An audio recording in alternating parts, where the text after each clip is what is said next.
สิได้ไปต่ออยู่บ่ล่ะพี่น้องหมูสิได้ไปต่อหรือเปล่าคนซื้อกับบ่มีเขาว่าคนซื้อกับบ่มาซื้อราคาหมูกับลงสวัสดีเด้อพี่น้องปองปายกลับมาแต่ตลาดเมื่อกี้พี่น้อง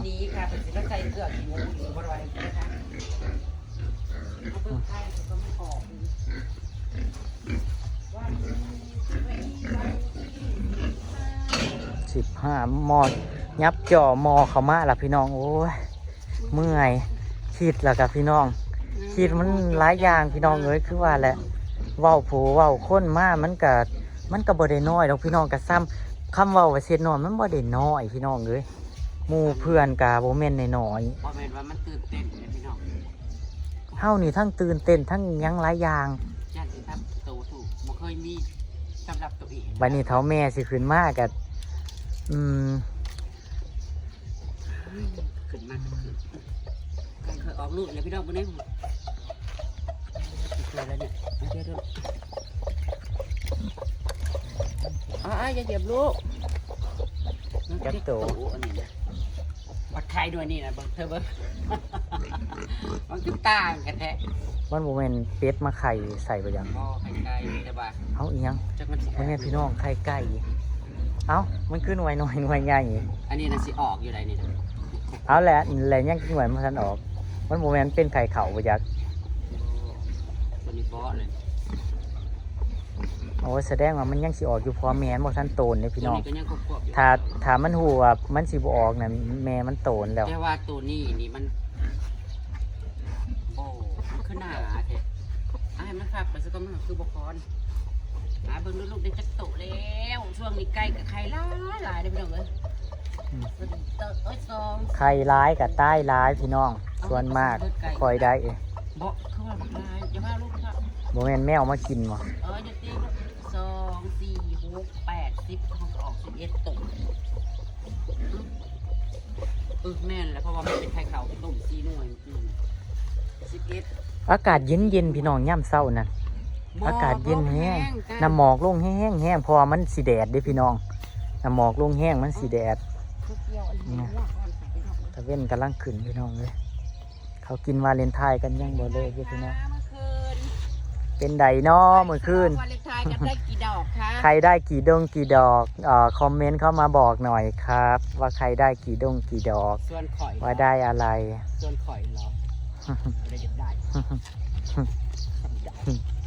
ผู้ใดได้จักดอกผู้ใดได้10 ดอกคอมเมนต์เข้ามาบอกแน่พี่น้องผัวกับบ่ได้มีความโรแมนติกมิติกอย่างมูเขาได้ดอกมุงดอกไม้เฮ้ยมันบ่ได้มีความหมายดอกเคยเอามากับดอกไม้นะมันบ่ได้อีหยังขนาดนั้นหรอกคุณคือบ่ไปเอาหมอกฝุ่นร้ายมันต้องเนาะพี่น้องแต่จะมีโมเมนต์นั่นแต่ว่าไปซื้อไอ้ซ่าคือบ่ฮู้จักอีหยังวันหยังสำคัญบ่สำคัญก็ได้อยู่น้ำกันกับเพาะอะไรเนาะพี่น้องเนาะแจ็คซี่ยังมากมายเกี่ยวหญ้านั่นให้งูอ่ะบางมื้อถ้าบ่มีกระจิตกระใจอยากกินฮอดอยากคุ้มไปน่ะเกี่ยวไปพูนอยู่อีนั่นมักเครือมักทั่วพุ่นหญ้าบ่ได้อึดเครือมักทั่วนะมันเกี่ยวหญ้านี่นะเอาเฮ็ดจังได๋ซะเจ้าบ่อยากเอาเพื่องให้มันกินเจ้าคือบ่เอาเขามันมาเอามันเขามาลามซะแน่จะกินบักทั่วอันนี้เบิดตะละเอามันสิกินหยังบักทั่วมันนี่นั่นเอามันจูงมันเฮาจูงมันนั่นเฮาอยู่น้ำมันเฮาบ่ได้ปล่อยมันนั่นกันหน่อยหญ้าหลายพี่น้องนั่งมีแผนว่าสิเฮ็ดหน้าทงน้อยพี่น้องปีนี้นั่นนั่งว่าปีดเขาต้องเฮ็ดตูบน้อยๆเฮ้ยไว้ไอ้นั่นนั่งถ่ายคลิปเฮ็ดตูบน้อยๆอยู่ข้างในเฮ็ดมองนี้มีเงินก่อนจ้ะเงินอยู่ไหนคะสังกะสีบวกกี่แผ่นเองสำนั่นแหละฮะก็เอาไม้อย่างเงี้ยหาไม้ให้ลุงคันตอกให้เขาเฮ็ดแบบว่านั่งซื่อๆเขาบ่ได้เฮ็ดแบบนี้ล่ะตัดออกเบิดแล้วพี่น้องเฮาก็สิมาเกี่ยวง่วงกินดี มันกินติ กิน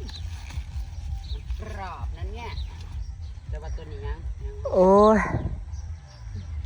คอยตื่นเต้นตื่นหยังไปเบิดละพี่น้องเชื่ออิหยังวะ ฮอดนี่ หลายๆคนกับหลายๆคนก็ยังว่าอยากเสือปันไดว่าเฮา2 คนสีแบบว่ามาหอดจุดอิหยังนั่นนะพี่น้องเนาะกับผ่านกะยุ้มหัวกันมาหลายนี่แหละพี่น้องชีวิตครูเป็นเรื่องธรรมดาเนาะยุ้มหัวกันกับสุดท้ายก็อยู่น้ำกันคือเก่า 2 ปีค่ะตอนแรก 2 ปีกลัว อยู่กันฮอด2 ปี อีแม่บอกว่า3 ปีแล้วบอกซุมจะอยู่น้ำกันพึ่งสิมาผูกมาเนี่ยแต่งผูกแขนเพิ่นว่าเพิ่นถามแต่หึง เธอ เลย จำได้บ่ล่ะจักปีอะ เฮาบ่ อืม เฮาต้องไปเบิ่งคลิปใหม่ เอ้าสิเบิ่งแล้วเธอต้องจำค่ะฉันจำได้หมดนะ เฮาเป็นคนที่บ่จำพวกนี้หั่นนะส่วนมาก ก็นั่นแหละ เฮาจำบ่ได้ขนาดเอ่อ โทร อหยังวะ ม่เคย จำได้วันเกิดนั่นพวกอีนั้นอยู่แต่ว่านี่เฮา ก็เธอบ่ เฮา ได้ ต้อง จำ เข้าไปเบิ่งเฮาต้องกลับไปเบิ่งคลิปพุ่น เนาะพี่น้อง ตัดหญ้าไปนะสิเว้าหลายตัดหญ้าไปนะ พี่นางเอ้ย งามหญ้านะ ผู้ใดผู้บ่าวอย่างสิเว้ากับสาวพรนั่น เพิ่นอยากได้ดอกไม้วันนี้ผัวบ่ซื้อให้เพิ่นก็เลยสิบอกเลิกผัวไปหาผู้บ่าว หยุดก่อน นี่เนาะ หยุดก่อน โอ้ยข่อยเห็นแล้วเฮ้ยข่อยเห็นแล้วว่าข่อยสิให้ดอกหยังเจ้าอืมบ่ให้พี่น้องคืองามแท้โอ้ยเสียเงินซื้อเฮ็ดหยังเนาะพี่น้องซ้ำดอกไม้เป็นหยังย้อนหลังให้เมียก็ได้อะเพิ่นอยากได้ดอกไม้เฮ็ดจังไดซะงอนอยู่งอนผัวอยู่งอนผัวบ่ซื้อดอกไม้ให้วันวาเลนไทน์อยากได้คือเขา เห็นเขาได้ซอยุ่งซอใหญ่ซอเงินซอท่องเพื่อนก็อยากได้แงกผัว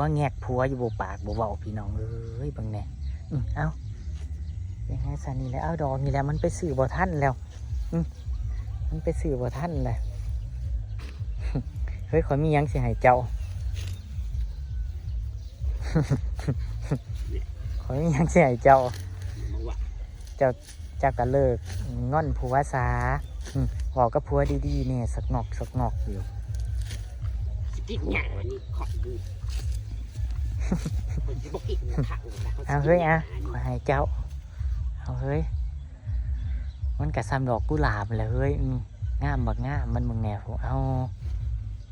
สิเอาไปแกงใส่หน่อไม้ติ เอาเฮ้ยเอาไว้เอาเชียวว้าว พอโรแมนติก เชียว ดอกบักอึ่ง เชียว พี่น้อง เชียวว้าวหรือว่าเจ้าเชียวดอกนี่เฮ้ยดอกผักซี่นี่ เอาไหมดอกผักซี่นะดอกผักซี่กับดอกมืออื้อเจ้าเชียวดอกหยังเกี่ยวหยาไปไว้ถ้าอยากได้อย่างอื่นก็ได้ควรสิดีใจบ่พี่น้อง ได้ดอกบักอึ่ง เจ้าควรสิดีใจเฮ้ยผัวให้ดอกหยังก็ได้ดีกว่าผัวบ่ให้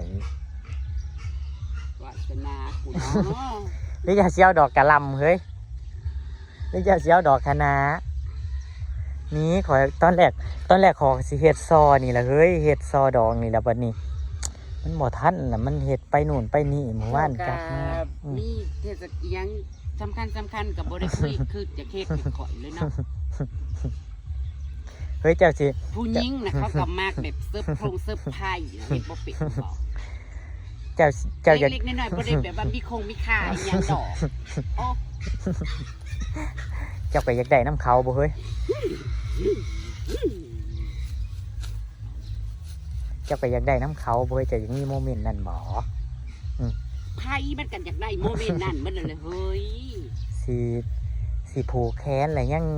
สิมา ผูกนั่นแหละสิผูกแค่นั่นแหละให้ก็อยากได้ สิผูกแขนอะไรยังสิสะกอกสักแงกกับผัวอยู่แกอีกอย่างสะงอกสักแงกร้ายแม่เขามาเบิ่งคลิปจะนอนแม่ย่าบอกเอาผิดกันอีกแล้วสองผัวเมียนี่ ลูกเจ้านี่มัน แม่ย่าแห่งซ้อมอยู่ เวลาลูกไผ่เว้าอิหยัง บ่ได้จื้อ ขนาดว่าลูกไผ่เว้าว่าบ่ได้ค่าดองแม่ย่าก็ยัง อีนางมันเว้าออกในคลิป ป่านสิบ่จักคนเราเห็นว่าหัวกัน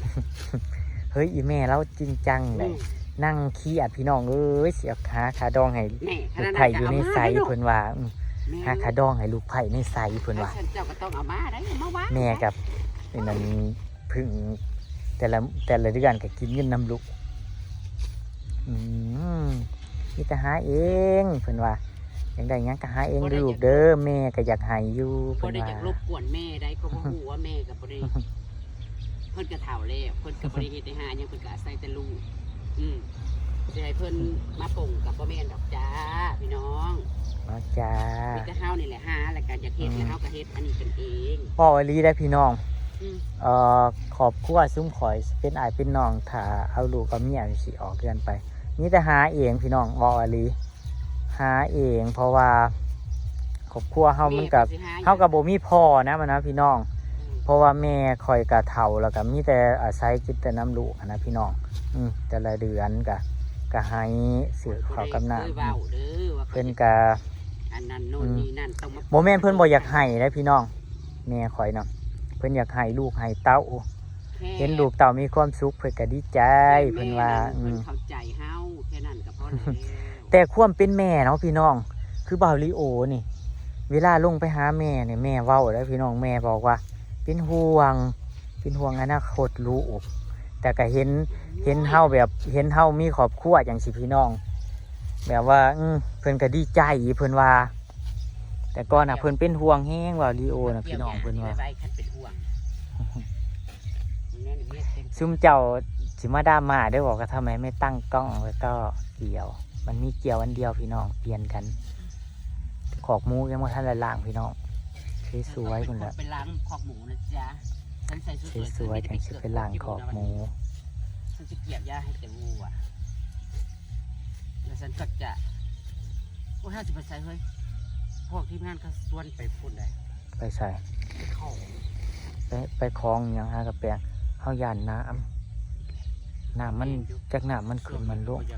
ช่วงนี้เฮาบ่อยากเพราะว่าเว้าง่ายๆพี่น้องมั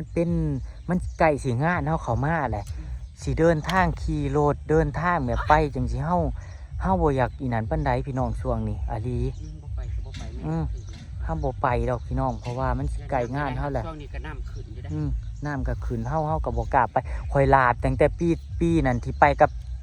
เมเสียมมาล่าน่ะพี่น้องข่อยย่านแฮง จานเพชรนะคะพี่น้องกินได้เลยไม่ต้องล้าง เบิ่งนี้พี่น้องมักทั่วน่ะหลายมื้อวานก็เก็บให้อัตตีพี่น้องให้อัตตีเก็บเอาไปตำเพราะว่าซุ่มข่อยก็ปลูกซื่อๆได้พี่น้องมีแต่ไผอยากกินเนี่ยลูกหลานจังสิพี่น้องซุ่มทางบ้านบ้านใหม่ก็อยากกินก็มาเก็บเอาจังซี่นะพี่น้อง จ้า ซุมเฮากับบ่คอยสิได้ตำคันแม่นว่าเก็บไปกะแช่ตู้เย็นกะแช่อยู่หั่นแหละนานๆที่คิดอยากกินคันว่าปลูกขายก็บ่ได้ขายดอกพี่น้องมีแต่ FC นั่นแหละอุดหนุนจังซี่เนาะพี่น้องเนาะ เพื่อนเพิ่นกับอุดหนุนให้ตลอดพักนะกับเพิ่นอุดหนุนมาแต่ละเดือนนะก็บ่ได้พอดอกเด้อพี่น้องเด้อแต่เมื่อวานนี่กะเมื่อวานบ่วะเมื่อวานเนาะ ป้าอยู่ได้น้องนั่นอ้ายลำไยกับลุงดอก บ่ได้ ลุงดอกมาตึกละใด บ่ได้บ่มี บ่ได้จังใดเราได้อยู่เราเว้า โอ้ยได้แต่น้อยเดียวพยาคารเราเบิดแล้ว แม่นบ่ ก็ให้กินเพราะมีพี่อ่ะพี่น้องเอ้ยเพราะมีสีเขียว ข่อยว่ามันแวบมือนี่ท้องมันนั่น มันแวดย้อนหยังมันหวนมันเห็นงัวแม่นั่น หวนจนย่านเสือกขาดพี่น้องมันเห็นงัวแม่กะแถวนี้นั่นเห็นบ่มือน่ะกะงัวเทิกเขาน่ะพี่น้องมันมาเวียนงัวแม่อยู่ในคอเพื่อนข้างๆพี่น้องตรงขามน่ะโอ้ยจนย่านเสือกขาด อันเกี่ยวหญ้านี่ก็ยอมได้พี่น้องก็ยอมให้กินเทื่อละประมาณครึ่งสอบก็ได้เหมือดกินกับเฟืองนะจ๊ะ ใช่พี่น้องสิไปล้างขอกหมูต่อ จ้ะแล้วก็เป็นหางเลยสุดท้ายแล้วดอกค่ะ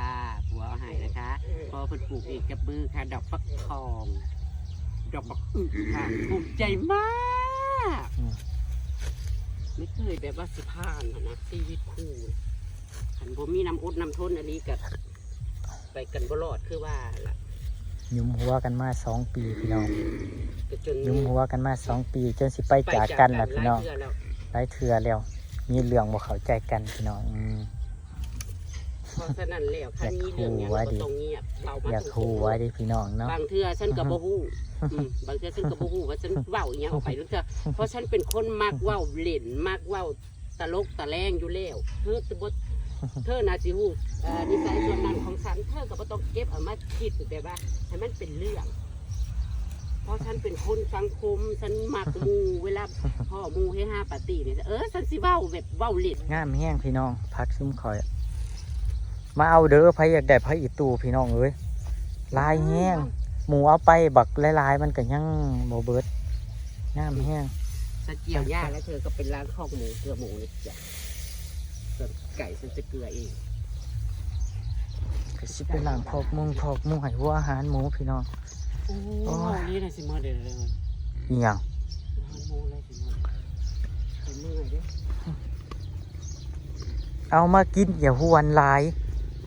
โคตรแน่โคตรแน่ หวนอยู่จักหวนอีหยัง โคตรมันมาก กินเฮาก็สิเก็บภาพบรรยากาศไว้เสมอพี่น้องขอบคุณทุกการรับชมเด้อพี่น้องเด้อขอบคุณทุกกำลังใจทุกคอมเมนต์เนาะพี่น้องเนาะอ่านทุกคอมเมนต์เนาะแต่ว่าอาจสิตอบสาไปหน่อยกะบอกว่ากันเนาะพี่น้องเนาะขอโทษขออภัยนำหลายๆเด้อคำพูดใดว่าจาใดพูดไปไม่ไพเราะก็เนาะ แล้วก็ขอบคุณ ครับ เรื่อยที่คอยซัพพอร์ตคอยสนับสนุนแล้วก็หักสองผัวเมียหาอยู่หากินด้วยเด้อ โอ้ยขอบคุณ FC ทุกคนเนาะ ใครที่บ่มักก็ขอให้เลื่อนผ่านแค่นั้นเนาะพี่น้องเนาะ จ้า ไม่ได้บังคับ